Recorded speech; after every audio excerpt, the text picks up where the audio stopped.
Queridos, odre velho, vinho novo, as alianças de Deus para o cumprimento do seu propósito.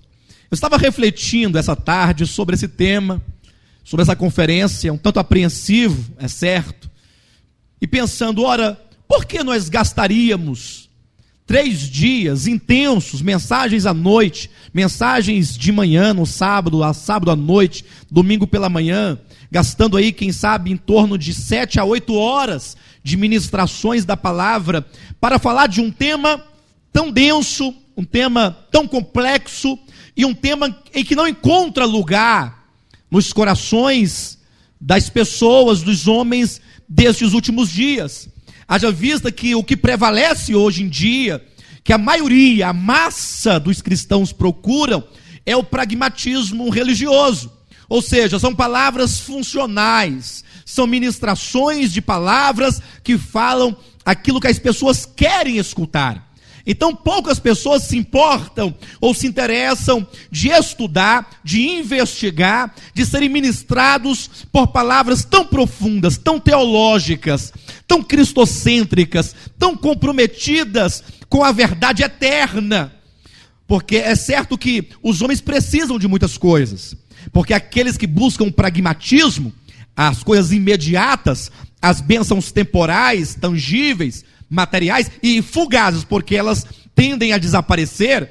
É certo que as pessoas têm suas necessidades, elas precisam da cura para o corpo físico, talvez, precisam de um carro ou de um emprego, e a Bíblia diz que o nosso Pai Celestial sabe que nós precisamos destas coisas, não é verdade? Que Ele cuida de cada um de nós, mas talvez, como diz o texto de Apocalipse sobre a igreja de Laodiceia, as pessoas andam tão distantes do Senhor, tão distantes das coisas espirituais, que essas coisas materiais acabam distanciando as pessoas da verdade eterna. Quando nós falamos de verdade eterna, estamos nos referindo àquilo que Deus planejou no seu coração antes de haver mundo, antes de haver anjos, antes de haver criaturas, antes de haver homem. Ou seja, é aquilo que preenchia, que enchia o coração de Deus na eternidade passada, e que ele então se propôs a realizar e a cumprir, e porque ele tem uma vontade, então ele determinou a história da sua criação.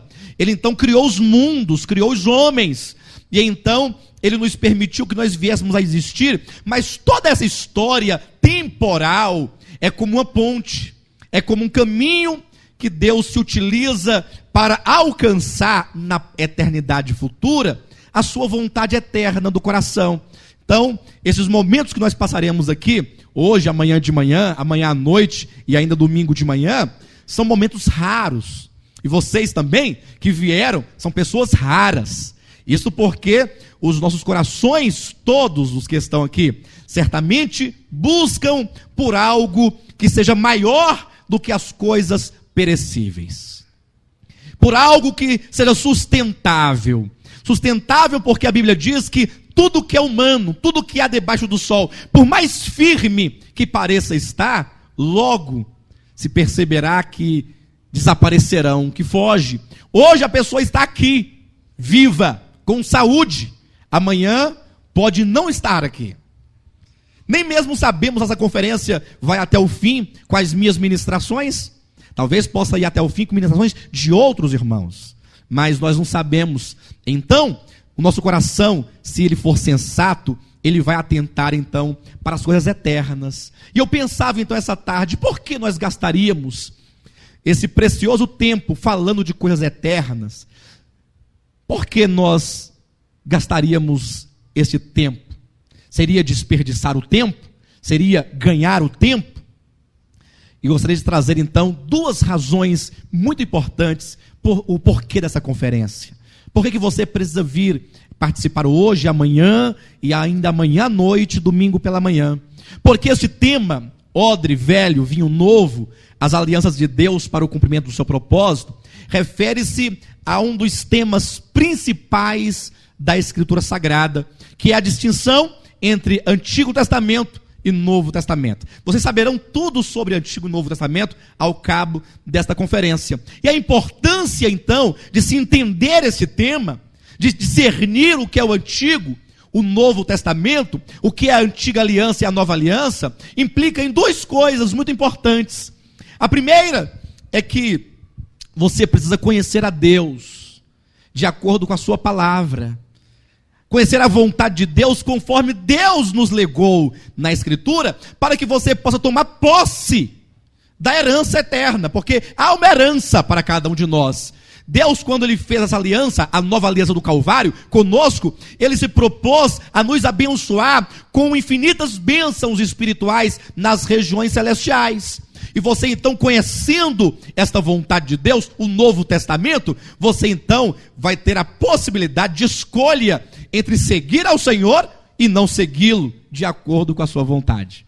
E o segundo ponto é exatamente aquilo que falávamos agora há pouco, a questão do pragmatismo, para que você não fique de um lado para o outro, sendo levado pelos muitos ventos de doutrinas, porque como alguém no passado já disse a mim, falou assim: olha, pastor Alexandre, a Bíblia tem versículo para todo mundo. Quando a pessoa falou isso, eu pensei, mas o que ela quer dizer com isso? Ela quer dizer que qualquer pessoa diz qualquer coisa com qualquer texto da Bíblia Sagrada. E falando, sim, com uma visão totalmente descomprometida com o todo da Escritura, essa pessoa não falou uma mentira. Tanto é que hoje se vê a confusão religiosa instaurada no seio do cristianismo. Hoje em dia, tudo é cristianismo, cada qual diz uma palavra diferente, cada qual tem uma visão diferente, tem uma prática diferente, uma doutrina diferente, e assim nós temos um cristianismo fragmentado, enfraquecido, um cristianismo que não é credibilizado, falta-lhe o crédito, as pessoas zombam, escarnecem, e a cada dia surgem novos escândalos, e muitos sinceros, não podendo encontrar firmeza no que vê, muitos se afastam da verdade de Deus e ficam desiludidos perguntando: Senhor, será que nós não encontraremos um lugar, algum dia, em que nós possamos servir a Deus de acordo com a Bíblia Sagrada? Então é muito importante esta conferência, amém? Que Deus abençoe a cada um de vocês, prepare o coração, abra seu espírito e permita-se ser ministrado pelo Senhor. Mateus capítulo 9, versículo 17, é o texto-chave de onde nós extraímos o tema dessa conferência. Talvez muitos achou um pouco estranho, né? Odre velho, vinho novo, o que isso vem a significar? O que isso quer dizer? Vamos ler então o texto de Mateus capítulo 9, e então daqui nós vamos extrair o entendimento, o sentido dessas palavras. Permitam-me ler dos versículos 14 ao 17. Leia comigo em o nome de Jesus, acompanhe na sua Bíblia. Vieram depois os discípulos de João e lhe perguntaram: por que jejuamos nós e os fariseus muitas vezes, e teus discípulos não jejuam? Respondeu-lhes Jesus: podem acaso estar tristes os convidados para o casamento, enquanto o noivo está com eles? Dias virão, contudo, em que lhes será tirado o noivo, e nesses dias hão de jejuar. Ninguém põe remendo de pano novo em veste velha, porque o remendo tira parte da veste, e fica maior a rotura. Nem se põe vinho novo em odres velhos, do contrário, rompem-se os odres, derrama-se o vinho, e os odres se perdem. Mas põe-se vinho novo em odres novos, e ambos se conservam. Amém? Jesus se utiliza aqui dessas duas parábolas, a parábola do tecido novo e da veste velha, e a parábola do odre velho do vinho novo, para falar de uma verdade, para ensinar os seus discípulos, para ensinar nessa ocasião os discípulos de João, para ensinar a cada um de nós uma verdade tão essencial, que até hoje, inclusive, está obscura para a maioria dos cristãos. Vejam que o versículo 14 começa mostrando que os discípulos de João Batista, procuraram Jesus Cristo para questioná-lo a respeito de uma das questões da antiga aliança, né, do Antigo Testamento, que é a questão do jejum. Talvez hoje nós teríamos vários outros temas a ser discutido. A questão do sábado, a questão da própria circuncisão, a questão dos elementos judaizantes, das festas dos judeus, e de tantas outras práticas que nós percebemos nos dias atuais, que as pessoas questionam por que o grupo A pratica desta maneira, e o grupo B não pratica daquela forma. Por que aquele grupo evangélico, cristão, eles pensam, creem e pregam desta maneira, e o outro já discorda? Veja que os discípulos de João Batista trazem a Jesus uma questão de ordem doutrinária, porque a doutrina é que determina a prática cristã. É muito perigoso que você comece a ter uma quantidade enorme de práticas cristãs, sem que essas práticas estejam alicerçadas na doutrina. A doutrina não é de todo negativa. Muitas pessoas, elas querem fugir da doutrina, dizendo que a doutrina é a letra, e que a letra não deve ser valorizada, mas que deve se buscar apenas a unção do Espírito, as experiências do Espírito. Ora, mas como nós vamos determinar as experiências e as práticas, se nós não estivermos fundamentados na doutrina, no ensinamento, naquilo que Jesus Cristo designou para ser a nossa prática, para ser a nossa experiência? E o interessante de tudo isso é que nós temos aqui os discípulos de João questionando a Cristo. Ora, João Batista, ele era discípulo de Cristo, certamente, porque ele foi o precursor, o enviado para anunciar a Cristo, ainda que ele não o tenha seguido, mas João Batista era o referencial do Messias, aquele que veio preparar-lhe o caminho, que veio anunciar a sua chegada. Mas imagine que os discípulos de João Batista criavam agora uma discussão, uma contenda com Cristo a respeito do jejum. Por que os discípulos de Cristo não jejuavam? E eles trazem ainda como reforço, dizendo que os fariseus também jejuavam. Ora, quem eram os fariseus? Não eram também aqueles que aguardavam o Messias? Não eram também os servos de Yahvé?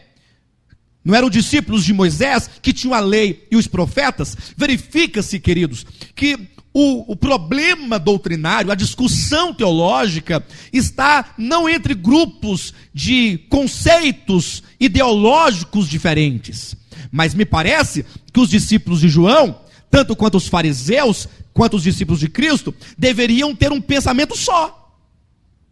Porque se fossem os pagãos questionando a Cristo, tudo bem, por que o paganismo faz isso e os teus discípulos não fazem? Ora, teria algum sentido, porque tratava-se de duas coisas distintas. Mas não, nós temos aqui discípulos de João Batista, fariseus e discípulos de Cristo. Três grupos que pertencem a um só pensamento. Eles estão ligados à mesma esperança messiânica. Os fariseus deveriam seguir o Messias.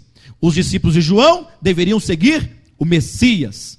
E os discípulos de Cristo também deveriam seguir o Messias. Trazendo para os dias de hoje, nós temos uma confusão muito semelhante. Lógico que em maiores proporções, porque hoje nós não temos apenas três grupos dentro de um só pensamento, tendo a Bíblia como a base de regra, a base de fé e regra de prática, não é?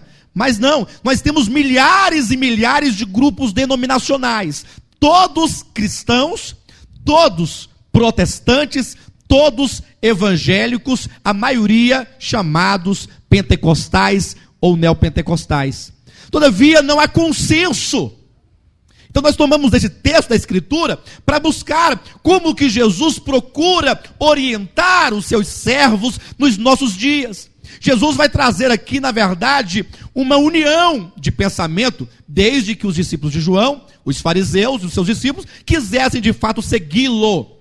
Quando questionado, por que jejuamos nós, os discípulos de João, e os fariseus muitas vezes, e teus discípulos não jejuam, Jesus, ele a princípio dará uma resposta dispensacional, dizendo, ora, como podem eles jejuarem enquanto o noivo está com eles? Dias virão em que o noivo será tirado, e eles então haverão de jejuar. Ou seja, Jesus fala que o jejum, ele seria sim uma prática a ser vivida e praticada pela igreja, mesmo depois da tirada do noivo.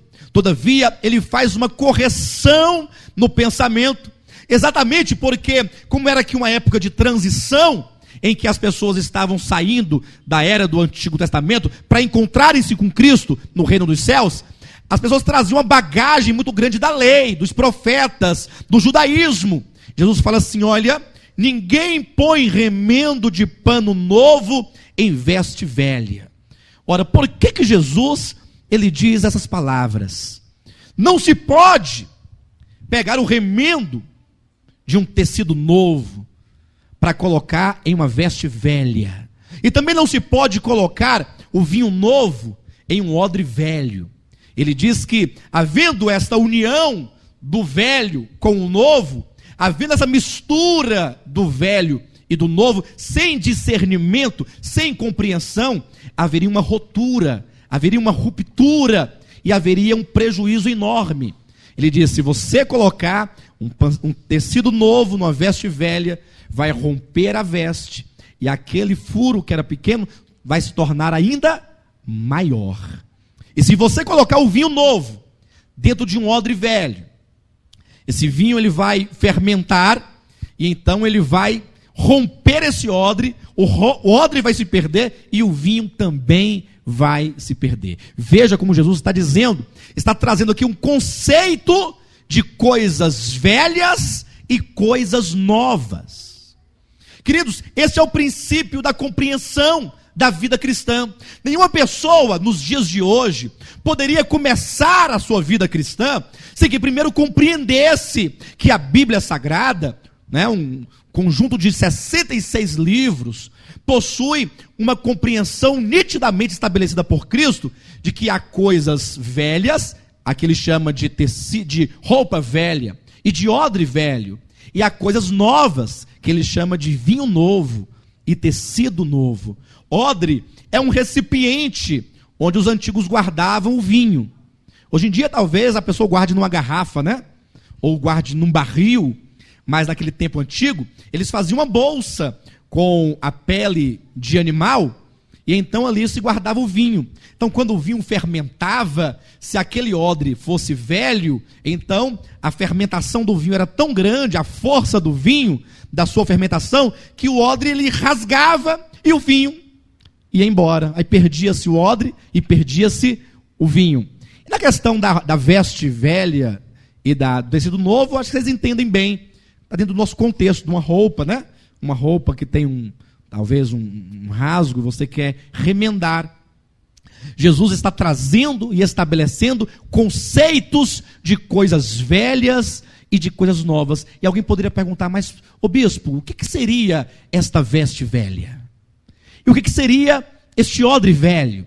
E o que seria o tecido novo e o vinho novo, em termos que nós podemos entender nos dias de hoje?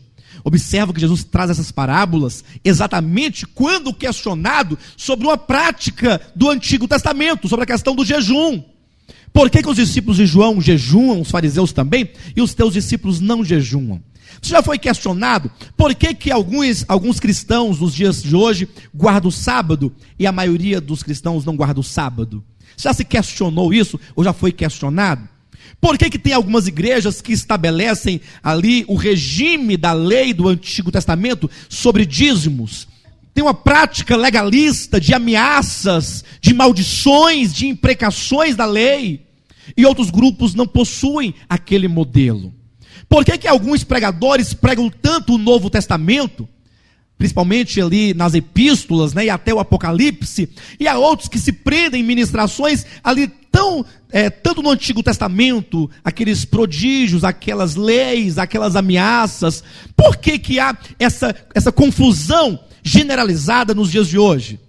Jesus fala: olha, se você quer servir a Cristo de maneira adequada, se você quer servi-lo para agradar a sua vontade, você não pode cometer esse grande erro de colocar um tecido novo juntamente com um tecido velho. Você não pode costurar os dois juntos. Você não pode tomar do vinho novo e colocar num odre velho. Se você assim o fizer, você vai desconfigurar o sistema do Antigo Testamento e você de nada vai aproveitar o Novo Testamento.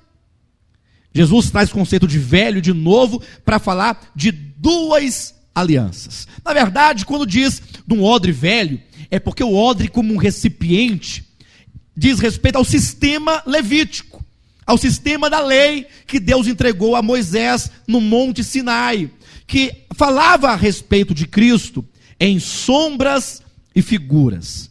O conjunto de leis e das profecias do Antigo Testamento falavam a respeito de Cristo, anunciavam a pessoa de Cristo. E aquele sistema, então, com o tempo, ele foi se envelhecendo, ele foi ficando ultrapassado. Mas, pastor, por que ficaria ultrapassado? É porque uma vez que a lei falava de Cristo em forma de sombra, de figura, de símbolos, e as profecias anunciavam a Cristo de maneira profética, à medida que Cristo chegou e que nele começa a se cumprir tudo o que a lei havia falado sobre ele, e nele começa a se cumprir tudo que as profecias profetizaram sobre ele, uma vez que a lei e os profetas alcançam a concretização na pessoa de Cristo, então a lei e os profetas tornam-se obsoletos.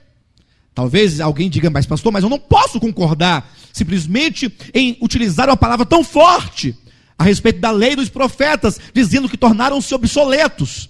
Ora, abra sua Bíblia comigo, capítulo 8 de Hebreus, versículo 13.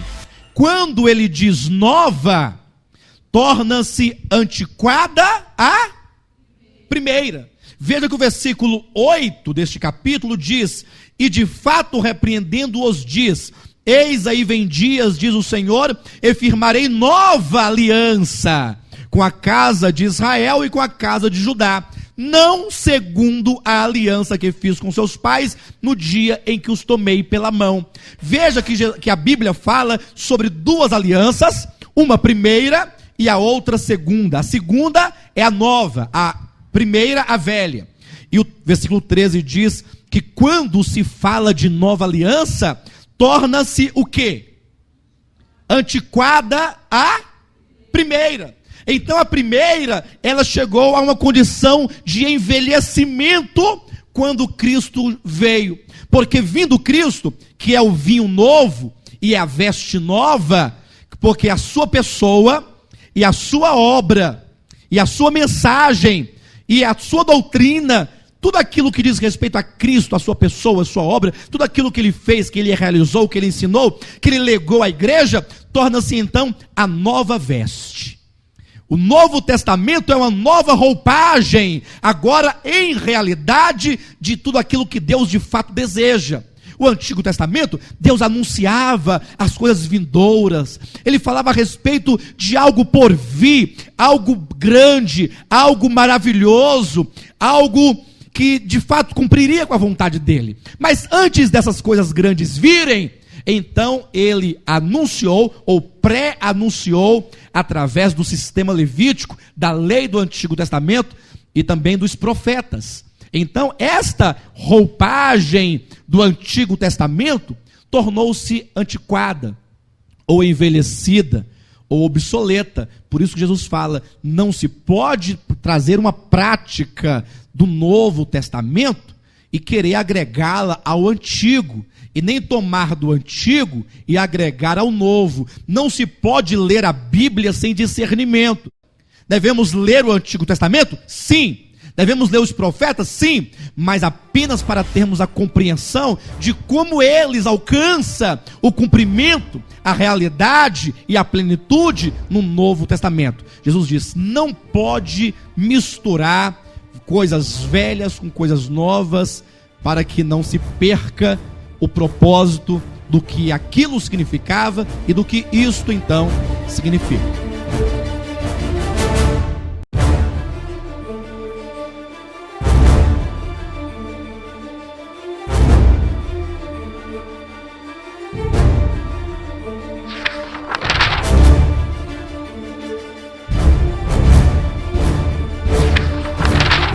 Eu sei que quando se traz este assunto das coisas da lei e da graça, sempre tem aqueles muito zelosos, e devemos sim de fato ser zelosos, mas com entendimento, que logo vão trazer um argumento ou um questionamento muito forte, que deve ser resolvido aqui esta noite. Alguém dirá assim, mas, pastor, mas o próprio Jesus não disse, lá em Mateus capítulo 5, versículo 17, que ele não veio destruir a lei e os profetas, que de modo algum ele veio abrogá-los, mas que ele veio cumpri-los.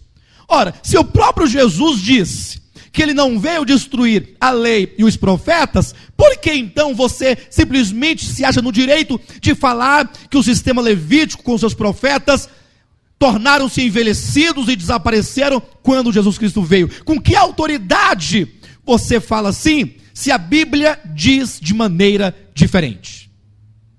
Abra sua Bíblia, querido, comigo, em Mateus capítulo 5.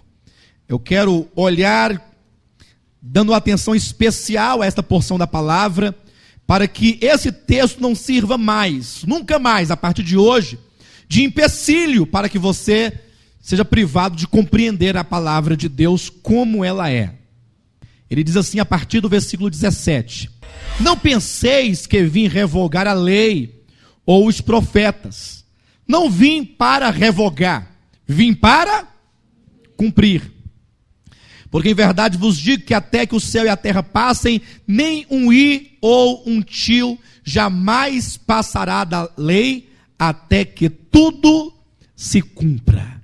Quero pedir a sua atenção especial neste momento, porque esse texto é de uma importância tremenda, para que você compreenda toda a conferência a partir deste texto. Veja a importância. A princípio, um texto forte. As pessoas que veem neste texto uma base para afirmar que o sistema levítico ou que a antiga aliança ainda prevalece nos dias de hoje, essas pessoas certamente elas não podem compreender este texto claramente. E eles erram em 3 pontos. Primeiro, eles não entendem o que significa lei e profetas. Segundo, eles não entendem o que significa cumprir. É o segundo ponto. Primeiro, quando fala, não penseis que vim revogar a lei e os profetas, alguns pensam logo nos 10 mandamentos. Quando diz, eu não vim para revogar, eu vim para cumprir, eles também erram, porque eles não entendem o que significa a palavra cumprir, porque eles interpretam cumprir como obedecer. E aí eles cometem um terceiro erro, que eles falam, está vendo? Se Cristo não veio destruir, mas se ele veio cumprir com a lei do Antigo Testamento, ou seja, ele obedeceu, então ele o fez para nos deixar o exemplo. O próprio Jesus viveu vida humana para que nós aprendêssemos com ele. Ele não destruiu a lei, ele próprio obedeceu a lei, ele próprio cumpriu a lei, para que agora nós pudéssemos cumpri-la também. Este é o argumento e as 3 proposições equivocadas daqueles que tomam este texto por base para afirmar que a lei e os profetas ainda possuem autoridade doutrinária sobre os crentes do Novo Testamento que estão sob a nova aliança. Mas vamos por etapa para nós vencermos esses problemas aqui colocados, amém? Vamos fazer o seguinte, vamos comparar Mateus 5,17 com Lucas 16,16. Quando nós colocarmos os 2 textos lado a lado, nós vamos começar a compreender algumas coisas que até então não estão muito claras. Lucas 16,16 diz assim: a lei e os profetas vigoraram até João. Desde esse tempo vem sendo anunciado o evangelho do reino de Deus, e todo homem se esforça por entrar nele.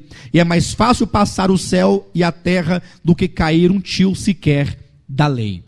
Vejam, queridos, e quando nós colocamos esses 2 textos lado a lado, Mateus 5,17 e Lucas 16,16, vamos encontrar um probleminha. Por quê? Porque em Mateus 5,17, Jesus fala assim, olha, não pensem vocês que eu vim destruir ou abrogar a lei e os profetas. Ou seja, vocês estão pensando que eu vim abrogar a lei e os profetas? Não pensem isso. Eu vim, na verdade, foi cumpri-los. Mas em 16,16 de Lucas, ele fala assim, olha, a lei e os profetas vigoraram até João. João o quê? João Batista. Não é João o evangelista. João que escreveu o Apocalipse, porque algumas pessoas desinformadas chegam a falar assim: tá vendo? Até no tempo de João, no ano 100 depois de Cristo, ainda prevalecia, ainda vigorava a lei e os profetas. Mas esse João é João Batista, porque João Batista, ele foi aquele que fez a transição, aquele que estava no Jordão, convidando as pessoas para cruzarem o rio para o outro lado, para a chegada do reino dos céus. Mas veja, quando Jesus fala, eu não vim destruir a lei e os profetas, ele diz de outro lado, a lei e os profetas vigoraram até João. E eu pergunto, Jesus não veio destruir a lei e os profetas? Ele não veio abrogar ou veio? Respondam-me, por favor. Jesus veio destruir a lei? Ele veio abrogar a lei? Então por que a lei e os profetas só vigoraram até João? Acabaram em João? Quando João diz, eis o Cordeiro de Deus que tira o pecado do mundo, a lei e os profetas perdem ali o seu vigor? Então, por que ele não veio destruir, mas diz que só vigoraram até João? Vejam como que os verbos são claramente colocados. Ele não veio destruir, ele não veio banir, ele não veio lançar fora, ele não veio desfazer, ele não veio instaurar uma nova doutrina incompatível com a doutrina do Antigo Testamento, nada disso.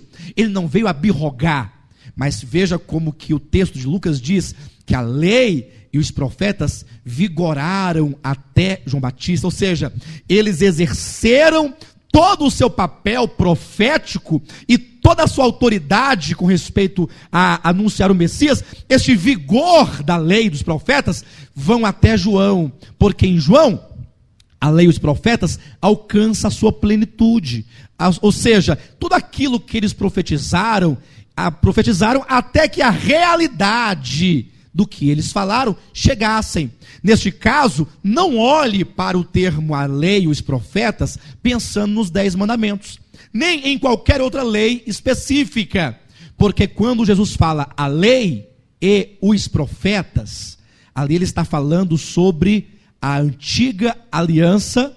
Sendo um pouco mais preciso, ali ele está falando sobre os 5 livros de Moisés, que são Gênesis, Êxodo, Levítico, Números e Deuteronômio, que é a lei.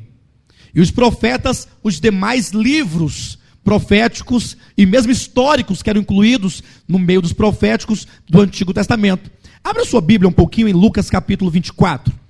Veja comigo como que Jesus coloca essa questão. Lucas capítulo 24, versículo 27. E depois o 44. E começando por Moisés, discorrendo por todos os profetas, expunha-lhes o que a seu respeito constava em todas as... Observa que todas as escrituras são colocadas aqui como sendo Moisés e os profetas. O que é Moisés? Moisés aqui quer dizer, e começando pelos livros escritos por Moisés. Moisés aqui quer dizer, e começando pela Torá, ou e começando pelo Pentateuco, ou e começando pela lei, e discorrendo por todos os profetas. O termo Moisés e profetas, no versículo 27, é o que está no versículo 44, em outras palavras. Veja, a seguir, Jesus lhes disse, são estas as palavras que vos falei, estando ainda convosco. Importava se cumprisse tudo o que de mim está escrito. Onde? Na lei de Moisés, que mais? Nos profetas e nos salmos. Então vamos ao texto de Mateus 5,17. Jesus fala, eu não vim destruir a lei e os profetas. Eu não vim colocá-los em descrédito. Eu não vim instaurar uma nova doutrina. Para aqueles que pensam que o Novo Testamento é incompatível ao Antigo, dizendo, não, mas aqui no Antigo diz uma coisa, o Novo diz outra, engana-se. Jesus está ensinando a doutrina que ele veio trazer, aquilo que ele realizou nele, toda a sua obra, não se torna incompatível ao Antigo. Ele não veio destruir, ele não veio abrogar, ele não veio desfazer, mas, como é dito, ele veio trazer o cumprimento. Então, primeiro, entenda-se lei e profetas como sendo o arcabouço de todo o Antigo Testamento. A lei, de Gênesis a Deuteronômio. Os profetas, os demais profetas do Antigo Testamento. E os livros poéticos, como sendo no versículo 44, os chamados Salmos. Salmos aí não são somente os 150 capítulos, não. Salmos aí são os 6 livros poéticos do Antigo Testamento. Quais são eles, os livros poéticos? Jó, Salmos, Provérbios, Eclesiastes, Cânticos dos Cânticos, Lamentações de Jeremias. Estes 6 livros são chamados poéticos. Eles estão na categoria de livros poéticos porque eles foram escritos num estilo poético, num estilo de cânticos. Os hebreus, diferentemente dos ocidentais, eles pensam, eles veem o Antigo Testamento como sendo um conjunto de livros dividido em 3 blocos: lei, profetas e salmos. Esta é a concepção dos hebreus.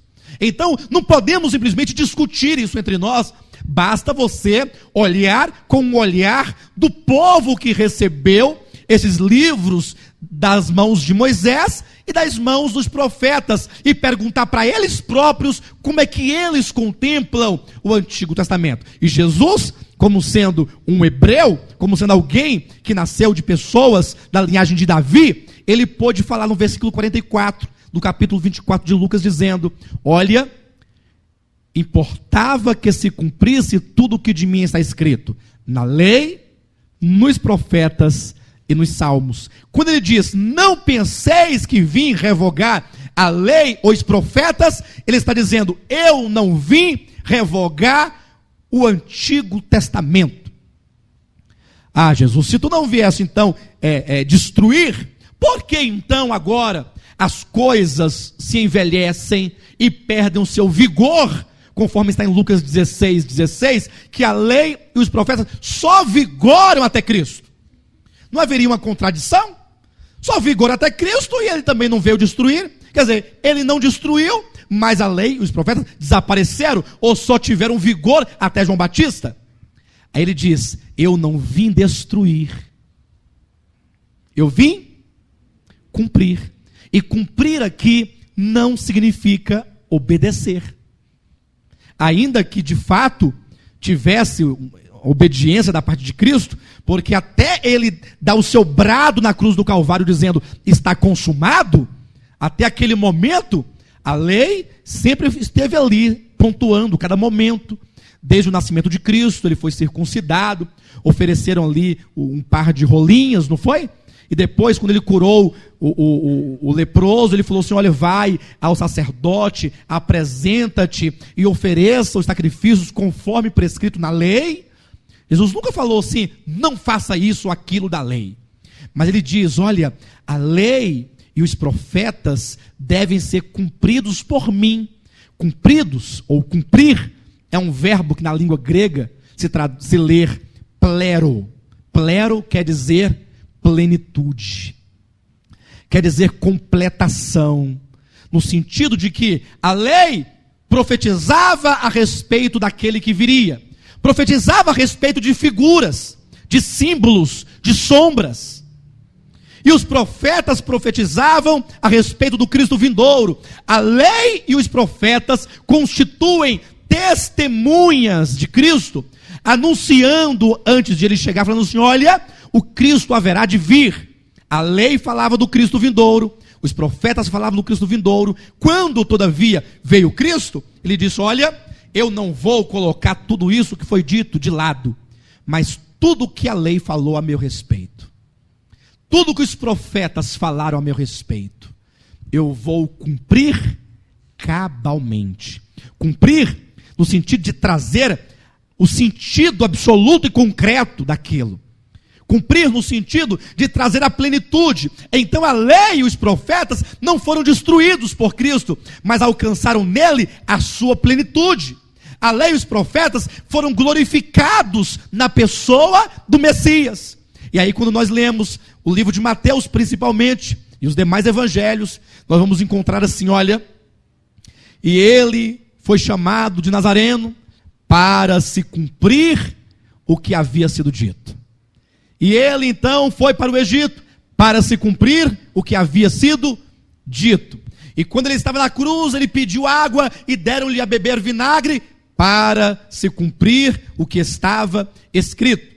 E quando viram que ele já estava morto, então tentaram ali quebrar as pernas dos dois ladrões que estavam com ele sendo crucificados. E ao irem a Cristo para quebrar-lhe a perna, falou, não precisa, porque ele já está morto.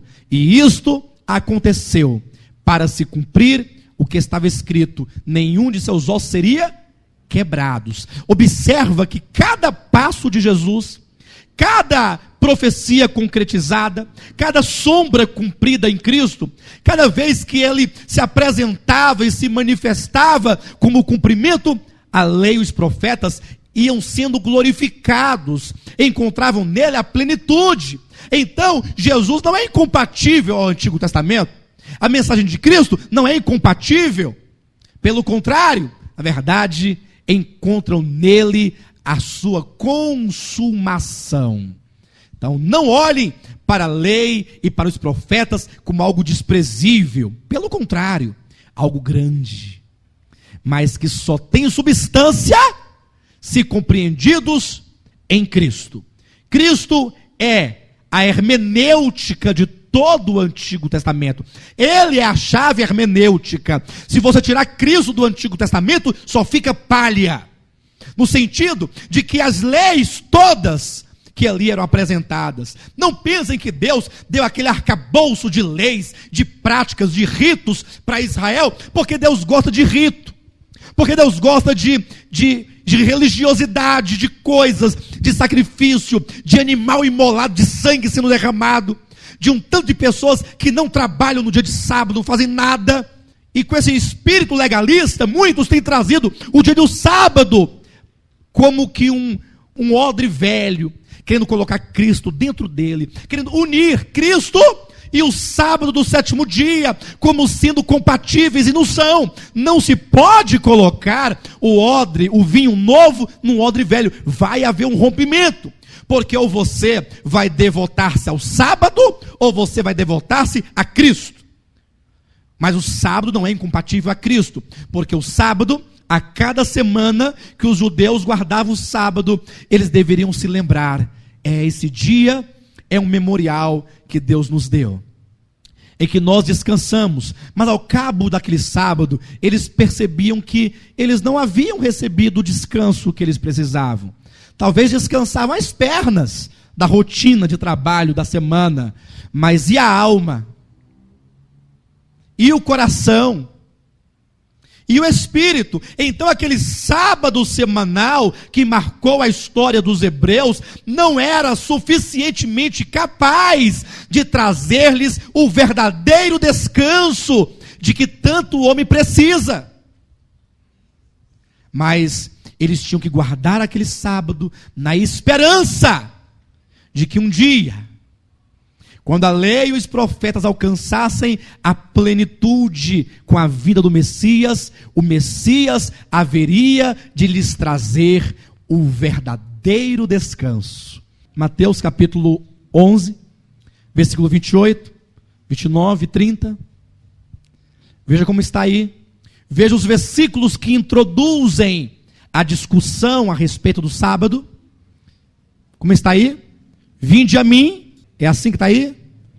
Ou está assim? Ide ao sábado, vocês os que estáis cansados. O sábado não é o descanso? O sábado não é o descanso? Não deveriam eles irem ao descanso? Ide, pois, ao sábado, e encontrareis descanso para as vossas almas. É isso que diz a sua Bíblia? Como é que diz?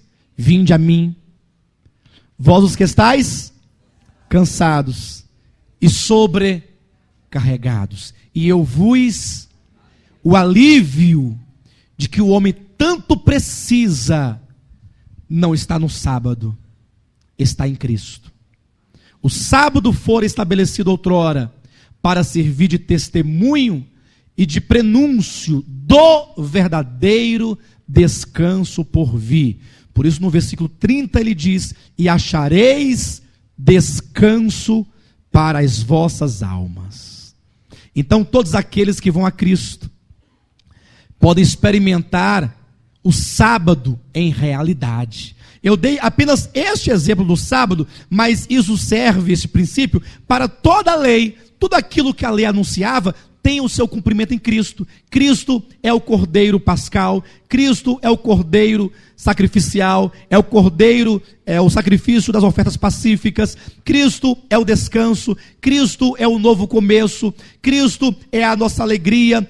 Aquela festa dos judeus, ele é a expiação. Tudo aquilo que fora predito, tudo aquilo que for anunciado, seja em sombras e figuras, seja em profecias, alcançam a plenitude na pessoa de Cristo. Então, ele não veio destruir, ele veio trazer tudo aquilo ao seu cumprimento cabal em realidade. É por isso que em Lucas 16:16, ele diz que a lei e os profetas, como sistema de profecia, como sistema de figuras, só teve o seu vigor até Cristo. Por quê? Porque de Cristo em diante, você encontra tudo aquilo em realidade nele. Ele é a realidade de todas as coisas.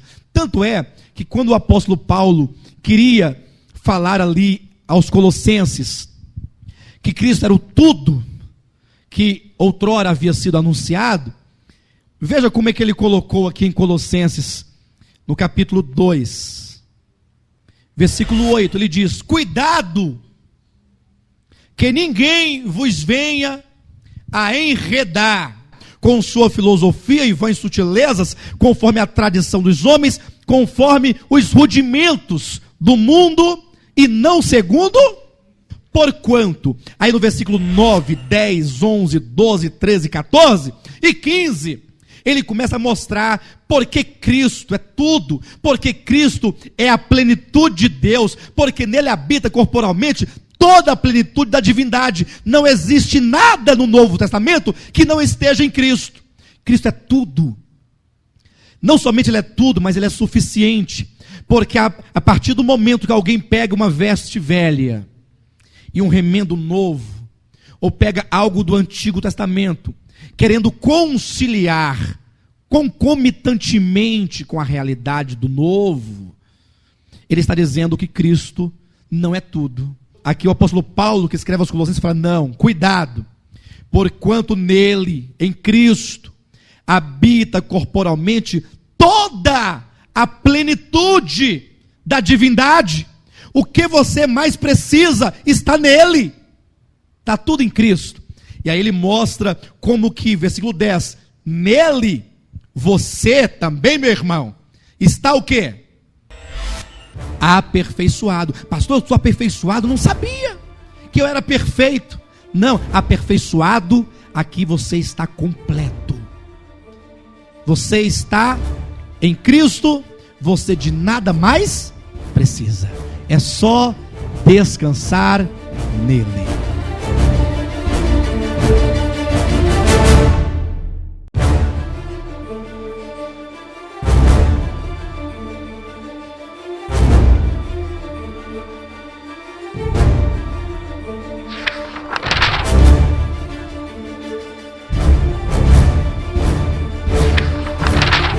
Você de nada mais precisa. É só descansar nele. É só depender dele. Ele disse: olha, eu sou a videira verdadeira e vocês são os ramos. E todo ramo que estando em mim, esse dá. Então, permanecei nele. Não precisamos mais de outra coisa. Cristo é tudo. Veja como que o apóstolo Paulo mostra que ele é tudo e que nós nele estamos perfeitos, estamos completos também.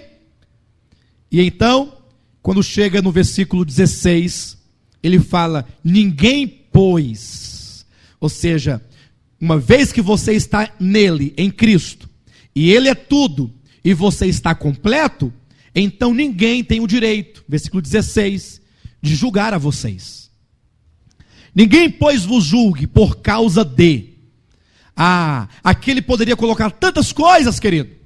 Se nós fôssemos enumerar os elementos da lei do Antigo Testamento, aqui talvez não daria essas páginas todas para frente. Mas o apóstolo colocou apenas estas.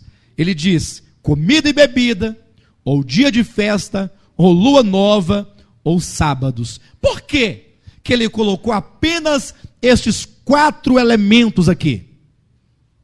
Porque há um sentido espiritual. É porque Cristo sendo tudo, então ele está aqui implícito em comida e bebida, que era algo que no templo acontecia diariamente. Ele está aqui implícito no descanso do sábado, que acontecia semanalmente. Ele está aqui implícito na lua nova, que ocorria mensalmente. E ele está aqui nas festas que aconteciam anualmente. Dia, semana, mês e ano. Ele é todo inclusivo. Ele inclui todas as coisas e nele tudo está presente. Hoje, nessa semana, neste mês e neste ano. Veja como ele enche todas as coisas. Então Jesus é, portanto, a realidade.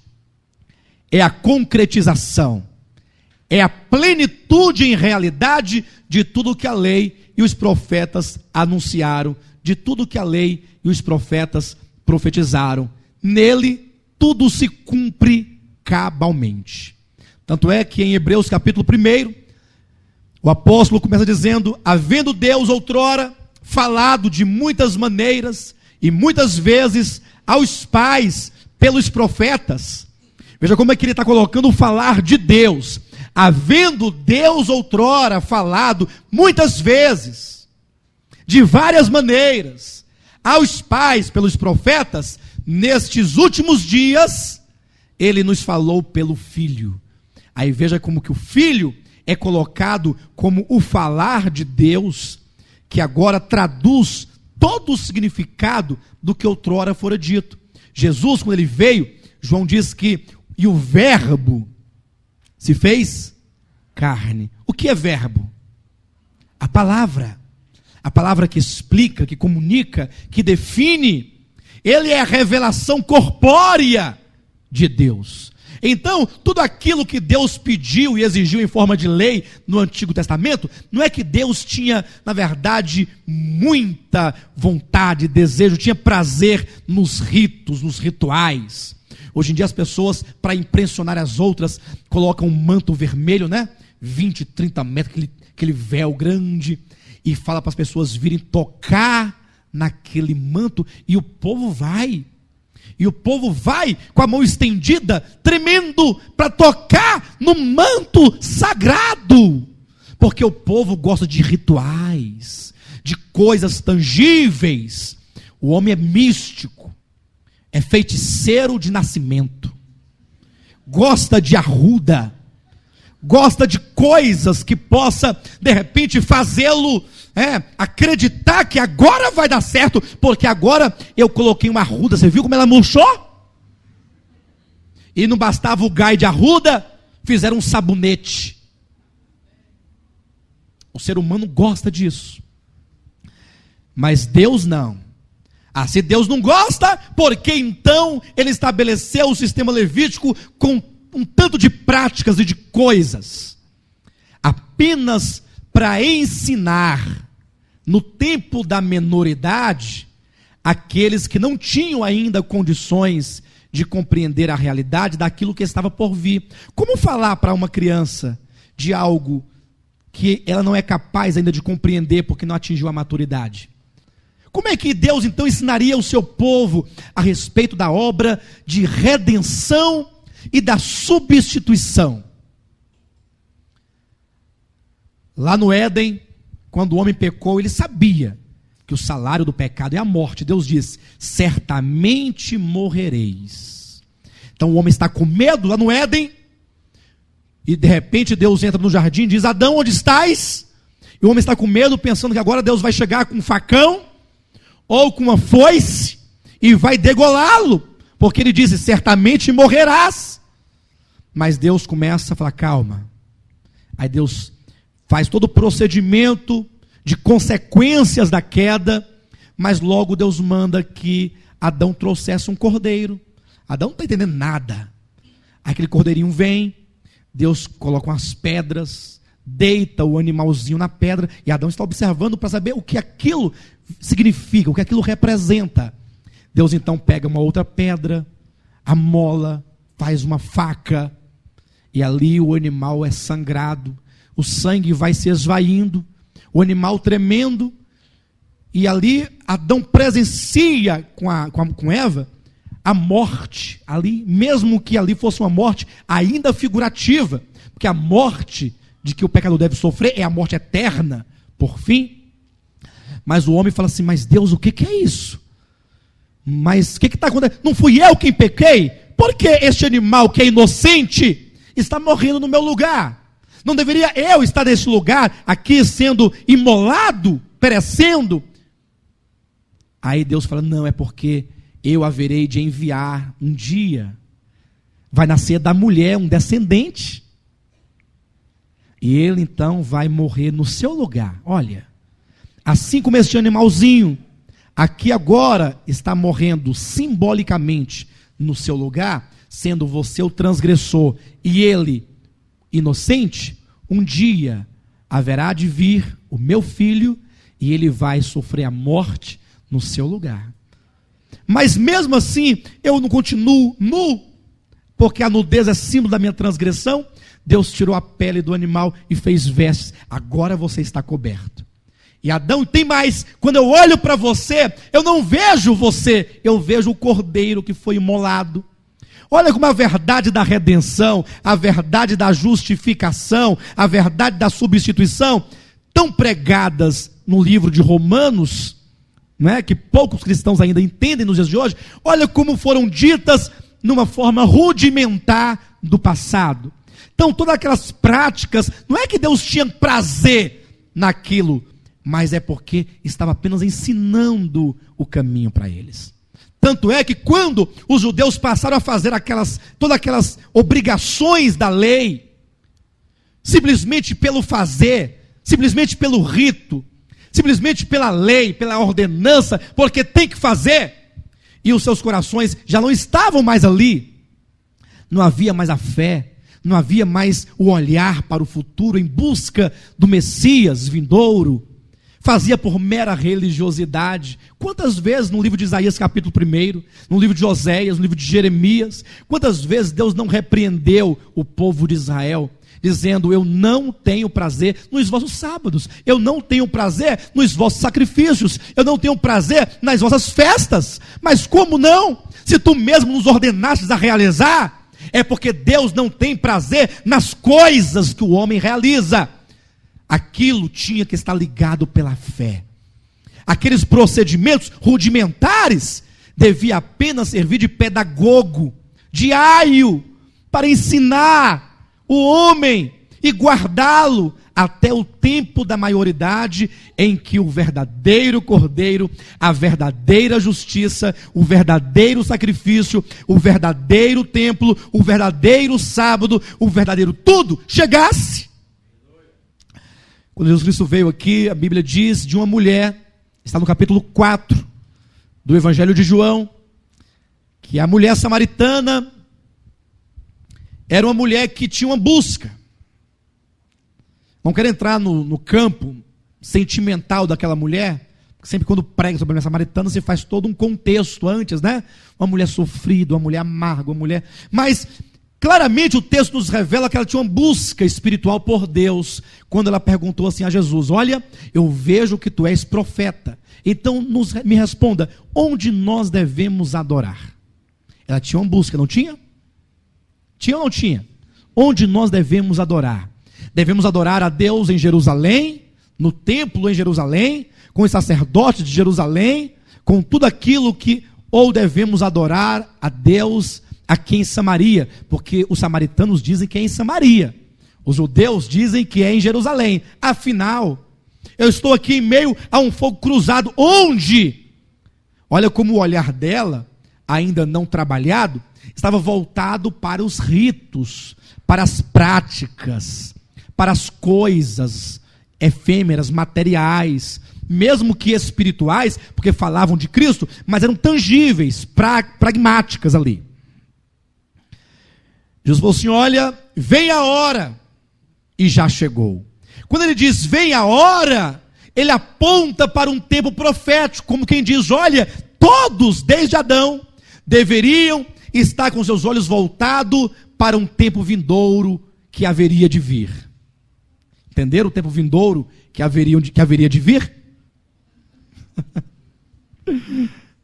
Ficou muito claro, né? Vem a hora. Isso deveria estar no coração de cada um daquele tempo. Vem a hora.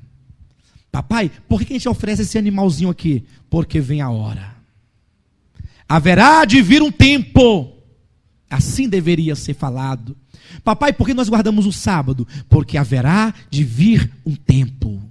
É o prenúncio de um tempo profético. Vem a hora, Jesus disse para a mulher samaritana, e já chegou. Quando ele já chegou, ele quer dizer que esse tempo tão pregado e tão esperado havia chegado, porque ele havia chegado, porque ele estava ali, em que os verdadeiros gravem no coração e na mente essa palavra, os verdadeiros, porque há os falsos. Falso, talvez não em intenção, não são pessoas falsas, mas são pessoas que enganadas estão envolvidas numa falsa adoração. Consequentemente, torna-se um falso adorador. Vem a hora e já chegou em que os verdadeiros adoradores não mais adorarão o Pai em Jerusalém, não mais adorarão o Pai em Samaria, pouco importa Samaria, Jerusalém, porque nesse tempo que já chegou, o verdadeiro adorador adora o Pai em espírito. Sabe onde é que está o templo agora? O templo é o templo de Jerusalém? É o templo de Samaria? Cadê o templo? Em espírito. Vós sois, diz a palavra de Deus, o santuário de Deus. A igreja, o povo de Deus do Novo Testamento, constitui esta habitação de Deus. Não mais ir a Jerusalém 3 vezes ao ano, não mais ir ao altar de holocausto, levando a cabra vermelha, ou levando o cordeiro, ou levando o novilho, ou levando a vaca. Não mais ir aos sacerdotes da linhagem de Arão, para que eles levem o sangue do animal para dentro do santíssimo lugar, onde está ali a arca do concerto, e colocar o sangue do animal sobre as pontas do altar. Como hoje em dia, as pessoas, como estão com mentalidade ainda lá do vinho velho e da veste velha, aí surgem aqueles que dizem, você tem que tocar na ponta do altar. Aí fica assim, a pessoa está adorando a Deus e ela cria no seu entendimento a arca. E ela fica cantando, querendo tocar na arca. Se bem que, espiritualmente, esta arca ela existe, lógico. Mas não se deve visualizar nenhuma arca onde tocar, em que tocar. Mas não se esqueçam que Cristo é tudo. Tudo nele ganha significado e realidade. Em espírito, não mais em Jerusalém, não mais em Samaria, não mais em qualquer lugar, é no espírito, a casa de Deus. Ele diz, e em verdade. Por que em verdade? Em espírito é o lugar, e em verdade é o quê? É porque além do lugar em Jerusalém, havia as coisas que eram simbólicas. Agora, se o lugar é no espírito, e as coisas que lá tinha, agora elas estão em nós, em verdade, em realidade. Você não precisa mais de fazer um tanto de coisas materiais, físicas, tangíveis, para agradar a Deus. Você agora tem a palavra. no teu coração. Você tem Cristo no teu coração. O Espírito Santo está dentro de nós, para que agora tudo aquilo que Cristo é, tudo aquilo que Ele realizou, tudo aquilo que Ele tem para nós, toda a sorte de bênçãos espirituais nas regiões celestiais em Cristo, estando para nós disponíveis, você pode tocá-las pela fé. O verdadeiro adorador adora o Pai em espírito e em verdade. Aqueles que creem em Cristo e na sua mensagem, têm dentro de si agora um rio que brota e que jorra para a vida eterna. A vida da mulher samaritana foi transformada quando ela se dissociou, se separou das coisas e encontrou em Cristo a realidade de tudo aquilo que ela outrora buscava. Esse abandono dessas velhas coisas é ali simbolizada quando dito que a mulher, deixando o cântaro, ela deixa o cântaro velho, aquele instrumento de ir buscar água, voltar para casa, acabar a água, voltar, todos os ritos, todas as práticas, tudo aquilo que não é Cristo é apenas um velho cântaro.